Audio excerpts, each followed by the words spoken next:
Welcome to Pratap classes. दोस्तों, Pratap classes के YouTube channel पर आपका स्वागत है। तो आज है संडे और संडे के दिन आपको मिलेगी वीकली क्लास, यानी कि अपने संडे के दिन आपको पता है पीछे का अपने एक सप्ताह का जो करंट पढ़ते हैं, संडे के दिन आपको जो पीछे वाला करंट है वो आपको रिवाइज करवाया जाता है। तो आज संडे है, संडे के दिन आपको वीकली क्लास मिलेगी। तो आज अपने इसके अंदर 27 नवंबर से लेकर 3 दिसंबर 2023 तक जितने भी हमने जो करंट पढ़ा है अब तक, उसको अपने आज रिवाइज कर लेते हैं। तो सारे साथी एक बार वीडियो को लाइक शेयर करेंगे, और जो भी विद्यार्थी हमारे इस चैनल पर नहीं है तो जरूर आप चैनल को सब्सक्राइब करें और इसके पास लिए बेल आइकन का घंटा दबाएं, ताकि हम जैसे वीडियो अपलोड करें उसका नोटिफिकेशन आप तक है पहुंच जाएगा। तो स्टार्ट करें। सभी साथियों को गुड मॉर्निंग। तो आज है 3 दिसंबर, और 3 दिसंबर आज आपके लिए पता है बहुत ही महत्वपूर्ण दिन है, क्योंकि आज पता है आपको कि इनके चुनाव की घोषणा नतीजे आ जाएंगे। पता लगेगा कि कांग्रेस ने बाजी मारी है या बीजेपी ने। इसका आज शाम को ही साथ साथ में अपने जो लाइव अपने न्यूज चलेगी उसमें अपने देखते जाएंगे, और आप पता चल जाएगा कि बार कौन सी सरकार है वो अपने राजस्थान में आ रही है। तो स्टार्ट करें आज की क्लास। Weekly current affairs 2023। पहला क्वेश्चन देखो, भारत नेपाल संयुक्त सैन्य अभ्यास सूर्य किरण के 17वें संस्करण का आयोजन किस राज्य में किया जा रहा है? तो अभी वर्तमान में भी इसका आयोजन हो रहा है। तो भारत और नेपाल के बीच में संयुक्त सैन्य अभ्यास सूर्य किरण का 17वां संस्करण है, इसका आयोजन वर्तमान में हो रहा है पिथौरागढ़ उत्तराखंड में। कहाँ पर हो रहा है? और बहुत जल्दी हो सकता है कल सोमवार को भी मैं आपके लिए अलग से प्रमुख युद्ध अभ्यास की क्लास लेकर आने वाला हूँ। तो इसका आयोजन कहाँ पर हो रहा है? पिथौरागढ़ उत्तराखंड में। और मैंने कल है ना बढ़िया तरीके से सूचना साई की टेस्ट सीरीज क्या सॉरी क्लासें भी स्टार्ट कर दी, और इसकी टेस्ट सीरीज भी आपको ऐप के अंदर मिल रही है। तो ये ऐप के अंदर टेस्ट सीरीज भी चल रही है सूचना साई की। और कल मैंने क्लास भी सूचना साई की पहली क्लास मैंने स्टार्ट कर दी है, रिवीजन क्लास। इसके अंदर आपको only India plus Rajasthan current आपको दिया जा रहा है, और जनवरी से लेकर दिसंबर तक आपको मैं छोटे छोटे पार्टों के अंदर आपको ये करंट में रिवाइज करवा रहा हूँ। तो कल शाम मैंने 4 बजे इसकी पहली क्लास दे दी, और दूसरी क्लास है वो कल आपको शाम को 4 बजे दूसरी क्लास आपको मिलेगी। तो बढ़िया तरीके से ओनली ये टारगेट है सूचना साई के लिए। अगला क्वेश्चन, राष्ट्रीय स्क्वैश चैंपियनशिप खिताब जीतने वाली दूसरी सबसे कम आयु की महिला खिलाड़ी कौन बनी है? तो राष्ट्रीय स्क्वैश चैंपियनशिप खिताब जीतने वाली दूसरी सबसे कम आयु की महिला खिलाड़ी बनी है कौन है? अनाहत सिंह है। ऑप्शन नंबर 1 कौन बन चुकी है? अनाहत सिंह है। वर्ष 2024 के लिए भारत देश अंतर्राष्ट्रीय चीनी संगठन की अध्यक्षता करेगा। इस संगठन का मुख्यालय कहाँ स्थित है? तो 2024 के अंदर भारत देश अंतर्राष्ट्रीय चीनी संगठन की अध्यक्षता करेगा, और इस संगठन का मुख्यालय है लंदन के अंदर। कहाँ पर मुख्यालय इसका? लंदन के अंदर मुख्यालय है। किस केंद्रीय मंत्री ने नई दिल्ली में 8वें भारत जल प्रभाव सम्मेलन का शुभारंभ किया है? तो अपने केंद्रीय मंत्री हैं कौन है? तो वो हैं अपने परिवहन मंत्री हैं नितिन गडकरी। कौन है? परिवहन मंत्री नितिन गडकरी के द्वारा नई दिल्ली के अंदर उन्होंने 8वें भारत जल प्रभाव सम्मेलन का शुभारंभ किया है। 26 नवंबर 2023 को कौन सा संविधान दिवस मनाया गया? तो आपको सभी को पता है 26 नवंबर के दिन अपने संविधान दिवस मनाते हैं। तो अब की बार कौन सा संविधान दिवस मनाया गया? तो वो बनाया है 73वां। कौन सा बनाया गया है? 73वां संविधान दिवस बनाया गया है। नीति आयोग ने 1 वर्ष की अवधि के लिए किन 4 नए प्रतिष्ठित अध्येताओं को अपनी रैंक में शामिल किया है? तो नीति आयोग ने 1 वर्ष की अवधि के लिए 4 नए प्रतिष्ठित अध्येताओं को अपनी रैंक में शामिल किया। वो है professor Anoop Singh, doctor OP Agarwal, doctor Ajay Chaudhary और सीवी लक्ष्मी कुमार। तो ये 4 व्यक्तियों को अपनी रैंक में शामिल किया। इसका उत्तर हो जाएगा उपयुक्त है सभी। हाल ही में 25 और 26 नवंबर को नमा कंबाला प्रतियोगिता का आयोजन किस शहर में किया गया? तो 25 और 26 नवंबर को नमा कंबाला प्रतियोगिता का आयोजन किया गया है बेंगलुरु के अंदर। अब नमा कंबाला प्रतियोगिता मैंने आपको बताई थी किसमें जो व्यक्ति होता है वो भैंसा, उसमें क्या है जो धान होता है, धान में मतलब कीचड़ में क्या है भैंसों के ऊपर बैठकर उनको वहां पर दौड़ाता है। तो वहां पर नमा कंबाला प्रतियोगिता का आयोजन किया जाता है। कहाँ पर है? बेंगलुरु में। अगला क्वेश्चन, देश में यूटेलसेट वनवेव की वाणिज्यिक उपग्रह ब्रॉडबैंड सेवाओं को लॉन्च करने के लिए इन स्पेस से अनुमोदन प्राप्त करने वाला पहला संगठन बना है। तो ये कौन सा बन गया? वो बन चुका है OneWeb India. Option number B कौन सा बन गया? OneWeb India. अगला क्वेश्चन, हाल ही में देश की सबसे पुरानी और सबसे बड़ी उद्योग संस्था फिक्की का अध्यक्ष किसे नियुक्त किया गया है? तो देश की सबसे बड़ी और पुरानी तो देश की सबसे पुरानी और सबसे बड़ी उद्योग संस्था फिक्की और इसका अध्यक्ष नियुक्त किया गया है अनीश शाह को। किसको किया गया है? अनीश शाह को नियुक्त किया गया है। हाल ही में चर्चा में रहे A23A का संबंध किससे है? तो हाल ही में चर्चा में है A23A और इसका संबंध है एक विशाल हिमखंड। क्या है? विशाल हिमखंड है और इसका नाम है A23A। नेक्स्ट है खेलो इंडिया पैरा गेम्स 2023 10 से 17 दिसंबर तक इनका आयोजन किस शहर में किया जाएगा? तो खेलो इंडिया पैरा गेम्स, पहली बार खेलो इंडिया पैरा गेम्स का आयोजन हो रहा है कहां पर? नई दिल्ली में। और इसके लिए शुभंकर लॉन्च किया है हमारे खेल मंत्री अनुराग सिंह ठाकुर ने। कौन सा? उज्ज्वला। एक तो है उज्ज्वला और एक है गोरैया। गोरैया नाम सुना होगा ना? उज्ज्वला और गोरैया, इनका शुभंकर लॉन्च किया गया और इनका आयोजन कब से होगा? 10 से 17 दिसंबर तक इनका आयोजन होगा। भारत का सबसे बड़ा टाइगर रिजर्व वीरांगना दुर्गावती टाइगर रिजर्व मध्य प्रदेश के किन जिलों में स्थापित किया जाएगा? तो भारत का सबसे बड़ा ये टाइगर रिजर्व है वीरांगना दुर्गावती टाइगर रिजर्व मध्य प्रदेश के 3 जिलों में होगा। सागर, दमोह, नरसिंहपुर, इन 3 जिलों में स्थापित होगा। लेकिन सबसे ज्यादा इसका जो क्षेत्रफल, जो विस्तार होगा वो होगा दमोह के अंदर। कहां पर होगा? दमोह में। तो इसका उत्तर हो जाएगा प्रयुक्त सभी। केंद्रीय मंत्री हरदीप सिंह पुरी ने किस शहर में गैल के फ्लोटिंग सीएनजी और मोबाइल रिफ्यूलिंग यूनिट स्टेशन का शुभारंभ किया है? तो ये उन्होंने कहां पर किया है? वाराणसी, उत्तर प्रदेश में। कहां पर किया है? वाराणसी, उत्तर प्रदेश के अंदर। किस देश ने भारतीय आगंतुकों और चीनी नागरिकों के लिए वीजा मुक्त यात्रा की शुरुआत की है? तो अब की बार आपको पता है ये तीसरा देश ऐसा बन गया जिसने भारत के लिए जो है फ्री, जो मतलब वीजा मुक्त यात्रा की शुरुआत की है और वो बन चुका है मलेशिया। कौन सा देश बन गया? पहले श्रीलंका था, उसके बाद में थाईलैंड और अब तीसरा मलेशिया देश बन गया।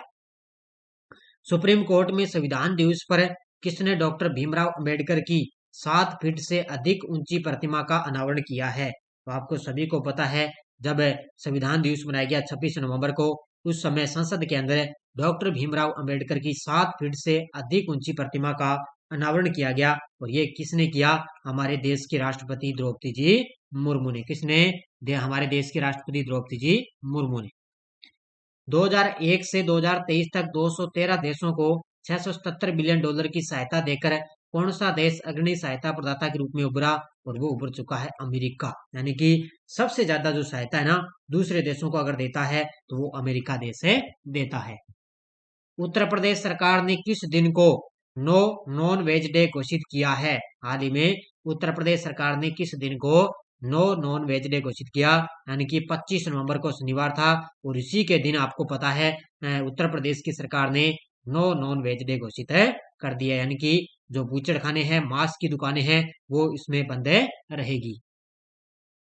किस राज्य सरकार ने सड़कों के नाम अभिनेता विक्रम गोखले के नाम पर रखने का फैसला लिया है? तो ये लिया है महाराष्ट्र की सरकार ने। महाराष्ट्र राज्य के अंदर जितने भी सड़कें हैं, जितने भी रास्ते हैं, उनके जो सड़कों के नाम है वो अभिनेता है विक्रम गोखले, उनके नाम पर ये जो है नाम है रखे जाएंगे। हाल में बुकर पुरस्कार 2023 किसे मिला है? हाल ही में बुकर पुरस्कार 2023 किसे मिला? तो ये आयरलैंड, यानी कि एक आयरिश लेखक है पॉल लिंच। कौन है? आयरलैंड या आयरिश लेखक है पॉल लिंच, जिन्होंने बुकर पुरस्कार 2023 इनको मिला है। केंद्र सरकार ने आयुष्मान भारत स्वास्थ्य और कल्याण केंद्रों का नाम बदलकर क्या रखा है? केंद्र सरकार ने आयुष्मान भारत स्वास्थ्य और कल्याण केंद्रों का नाम बदलकर रख दिया आयुष्मान आरोग्य मंदिर। क्या रख दिया? आयुष्मान आरोग्य मंदिर इनका नाम है रखा गया है। भारतीय तटरक्षक बल ने किस राज्य में 9वां राष्ट्रीय स्तर का प्रदूषण प्रतिक्रिया अभ्यास आयोजित किया है? तो अभ्यास की आपको अलग से कल हो सकता है पूरी, मैं कोशिश करूंगा कि कल आपको क्लास मिल जाएगी। तो भारतीय तटरक्षक बल ने किस राज्य में 9वां राष्ट्रीय स्तर का प्रदूषण प्रतिक्रिया अभ्यास आयोजित किया? और ये उन्होंने किया है गुजरात के अंदर। कहां पर किया है? गुजरात के अंदर ये अभ्यास किया गया। प्राकृतिक गैस के साथ संपीड़ित बायोगैस का अनिवार्य मिश्रण कब शुरू होगा? हाल ही में प्राकृतिक गैस के साथ संपीड़ित बायोगैस का जो अनिवार्य मिश्रण है वो शुरू होगा, ध्यान रखना कब से? अप्रैल 2025 से। कब से शुरू होगा? अप्रैल 2025 से। हाल में बरदा वन्यजीव अभ्यारण्य एशियाई शेरों का दूसरा घर बनने जा रहा है। यह अभ्यारण्य किस राज्य में स्थित है? तो बरदा वन्यजीव अभ्यारण्य एशियाई शेरों का दूसरा घर बनने जा रहा है और यह अभ्यारण्य है कहाँ पर? गुजरात के अंदर। कहाँ पर स्थित है? गुजरात के अंदर। किस लिमिटेड ने पीआरएसआई राष्ट्रीय पुरस्कार 2023 में वार्षिक रिपोर्ट श्रेणी में दूसरा पुरस्कार जीता है? और ये किसने जीता? ये जीता है, आपको याद रखना है बढ़िया तरीके से, इसने एनएचपीसी लिमिटेड ने। Option number D. कौन ने? एनएचपीसी लिमिटेड है, उसने क्या है? पीआरएसआई राष्ट्रीय पुरस्कार 2023 के अंदर वार्षिक रिपोर्ट में दूसरा पुरस्कार है जीता है। रॉबर्ट सैटकिंटोंग को किस गणराज्य में भारत के अगले उच्चायुक्त के रूप में नामित किया गया है? किसको? रॉबर्ट सैटकिंटोंग को। तो उनको नियुक्त किया गया है मोजाम्बिक गणराज्य में। Option number B. कहां पर है? मोजाम्बिक है गणराज्य में। हाल में Abu Dhabi Grand Prix 2023 Formula 1 किसने जीता है? तो अब की बार आपको सभी को लगभग जो ये जितने भी ग्रैंड प्रिक्स लगभग जीता ना, वो जीता आ रहा है मैक्स वेस्टापेन। कौन है? मैक्स वेस्टापेन ने भी Abu Dhabi Grand Prix 2023 Formula 1 है जीता है। पैरा वर्ल्ड तीरंदाजी रैंकिंग के महिला कंपाउंड में शीतल देवी नंबर 1 तीरंदाज बन गई। ये किस राज्य की रहने वाली है? तो पैरा वर्ल्ड तीरंदाजी रैंकिंग के अंदर सबसे टॉप पर बन गई शीतल देवी और ये रहने वाली है जम्मू कश्मीर की। कहाँ की?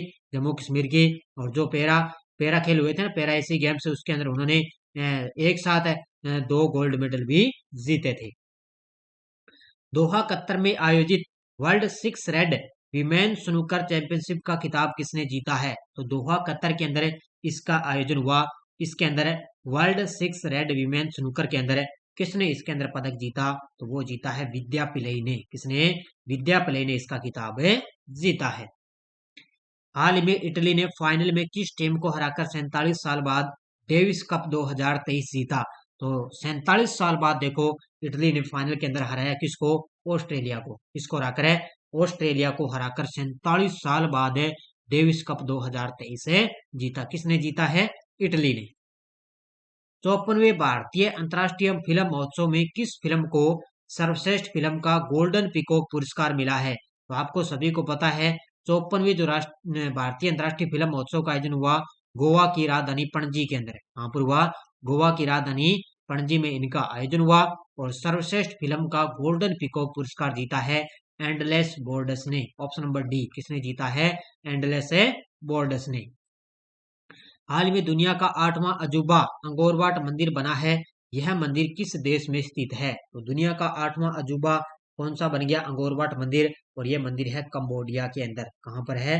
कंबोडिया के अंदर ये मंदिर है।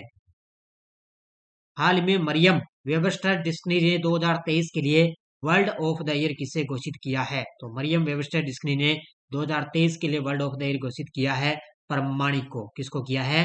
प्रमाणिक मतलब है ऑथेंटिक। ऑथेंटिक को वर्ल्ड ऑफ द ईयर घोषित किया है। नई दिल्ली में आयोजित भारत अंतर्राष्ट्रीय व्यापार मेले में किस मंत्रालय को विशेष प्रशंसा पदक से सम्मानित किया गया? ये किया गया है, ध्यान रखना, विद्युत मंत्रालय को। विद्युत मंत्रालय या ऊर्जा मंत्रालय। ऊर्जा मंत्रालय, विद्युत मंत्रालय को भारतीय अंतर्राष्ट्रीय व्यापार मेले के अंदर एक विशेष प्रशंसा पदक मिला है। किस राज्य सरकार ने हॉट कुकड मिल योजना की शुरुआत की है? किस राज्य सरकार ने हॉट कुकड मिल योजना की शुरुआत की? और यह शुरुआत की है उत्तर प्रदेश की सरकार ने। किसने? उत्तर प्रदेश की सरकार ने। कौन सा शहर अगले वर्ष सैन्य साहित्य महोत्सव की मेजबानी करेगा? कौन सा शहर है अगले वर्ष है वो सैन्य साहित्य महोत्सव की मेजबानी करेगा? और वो करेगा अमृतसर। कौन सा शहर करेगा? अमृतसर। हाल में 30 नवंबर 2023 को कोप 28 सम्मेलन किस शहर में शुरू हुआ है? तो 30 नवंबर 2023 को कोप 28 सम्मेलन किस शहर में शुरू हुआ? और ये हुआ है, ध्यान रखना, कहां पर है? दुबई के अंदर। संयुक्त अरब अमीरात की राजधानी है दुबई। वहां पर 30 नवंबर से 2023 को कोप 28 का सम्मेलन शुरू हो चुका है।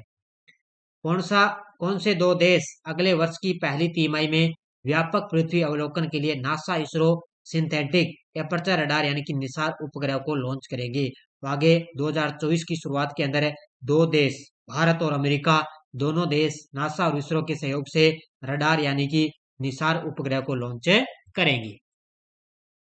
किसके द्वारा दुनिया का पहला 3D प्रिंटेड इंजन लॉन्च किया जाएगा? किसके द्वारा दुनिया का पहला 3D प्रिंटेड इंजन लॉन्च किया जाएगा?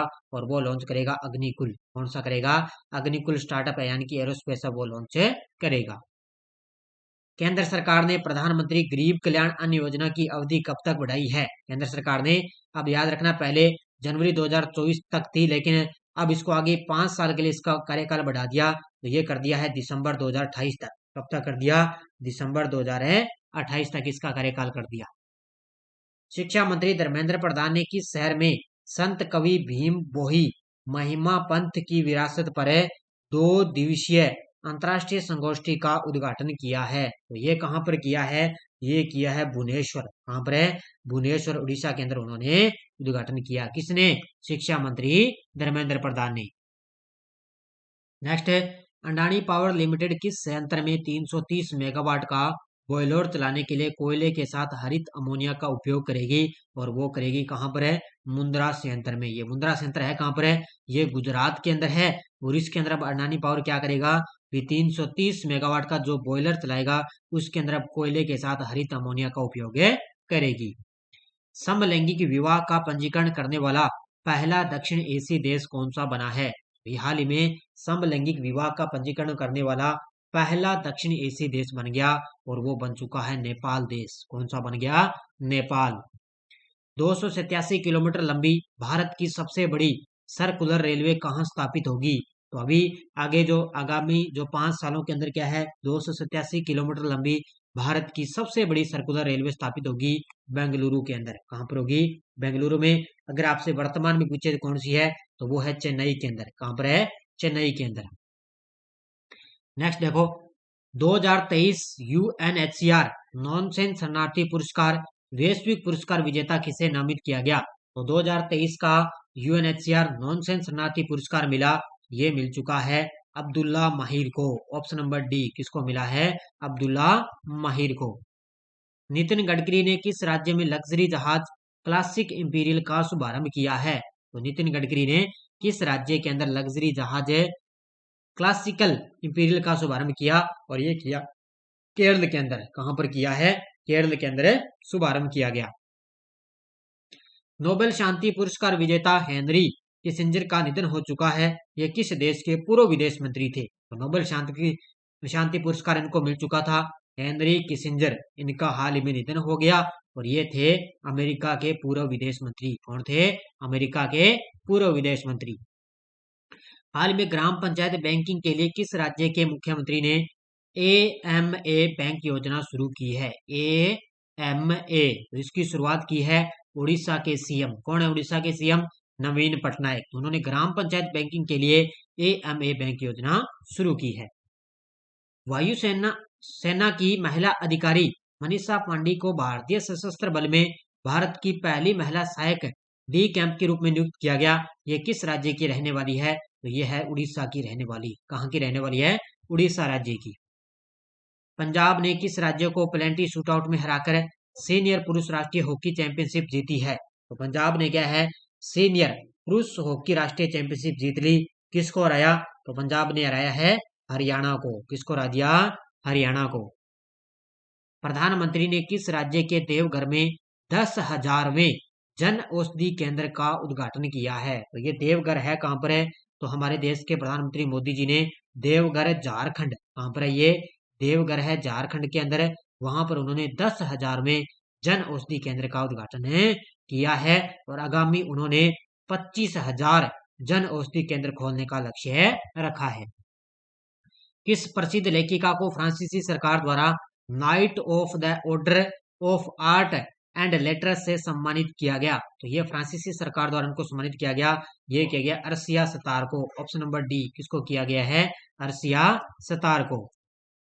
इसरो की वैज्ञानिक VR ललितांबिका को किस देश का सर्वोच्च नागरिक पुरस्कार Chevalier of the Legion d' honneur मिला है? तो ये आपको पता है, इसरो की पूर्व वैज्ञानिक थी ललितांबिका और इनको क्या है? फ्रांस का ये सर्वोच्च नागरिक पुरस्कार Chevalier of the Legion d' honneur मिल चुका है। किस केंद्रीय मंत्री ने दिव्यांग बच्चों के लिए आंगनवाड़ी प्रोटोकॉल का शुभारंभ किया? तो ये किया है महिला व बाल विकास मंत्री है स्मृति जुबिन ईरानी, यानी कि स्मृति ईरानी ने दिव्यांग बच्चों के लिए आंगनवाड़ी प्रोटोकॉल का शुभारंभ किया है। पर किस प्रसिद्ध अभिनेत्री ने मुंबई के ताज लैंड्स एंड में अपनी चौथी पुस्तक वेलकम टू पैराडाइज लॉन्च की? और यह लॉन्च की है ट्विंकल खन्ना ने। तो ट्विंकल खन्ना एक अभिनेत्री भी है और लेखिका भी है। तो उन्होंने मुंबई के ताज लैंड्स एंड में अपनी चौथी पुस्तक है वेलकम टू पैराडाइज तो लॉन्च की है ट्विंकल खन्ना ने। किस लिमिटेड को कॉर्पोरेट सामाजिक उत्तरदायित्व और पर्यावरण संरक्षण में योगदान के लिए ग्रीन टेक फाउंडेशन द्वारा 2 पुरस्कारों से सम्मानित किया गया? और ये मिला है एनटीपीसी को। इसको मिला है एनटीपीसी को। पीआरएसआई और जनसंपर्क उद्योग में उत्कृष्ट योगदान के लिए पीआरएसआई राष्ट्रीय पुरस्कार किसे मिला? ये मिल चुका है सुगंति सुंदरराज को। ऑप्शन नंबर बी इसको मिला है सुगंति सुंदरराज को। क्या है? पीआरएसआई और जनसंपर्क उद्योग में उत्कृष्ट योगदान के लिए पीआरएसआई राष्ट्रीय पुरस्कार है मिला है। तो ये थी आज की अपनी बढ़िया तरीके से क्लास। बढ़िया, आज संडे था, सिर्फ संडे के दिन आपको रिवाइज मैंने करवा दिया है बढ़िया तरीके से। तो सारे साथी एक बार वीडियो को जाते जाते लाइक शेयर करते रहना। और जो शाम को मेरी 4 बजे क्लास आती है सूचना सहायक के लिए, वो आप डेली आप लाइव रहना। इसके अलावा आपके लिए मैंने एक मुहिम भी शुरू की है कि जो सामाजिक और पुनर्जागरण के जितने भी नेता हैं, जो व्यक्ति हैं, उनकी भी मैंने एक आपके लिए अलग से क्लास में दूंगा। तो मैंने अभी राजा राम मोहन मैंने आपको करवाया। इसके अलावा आपको भी दयानंद सरस्वती भी क्लास आगे मिलेगी, क्योंकि हर एक प्रत्येक एग्जाम के लिए यहाँ से क्वेश्चन एग्जाम में पूछा जाता है। तो यहाँ संडे था, संडे के दिन आपको मैंने रिवाइज करवा दिया। और इसका जो टेस्ट है वो कल आपको ऐप के अंदर मिल जाएगा। जो हमारी पूरे साल की इंडिया वर्ल्ड की जो करंट अफेयर्स की टेस्ट भी चल रही है, उसके अंदर आपको इसका टेस्ट भी मिल जाएगा। तो धन्यवाद। जय हिंद, जय भारत।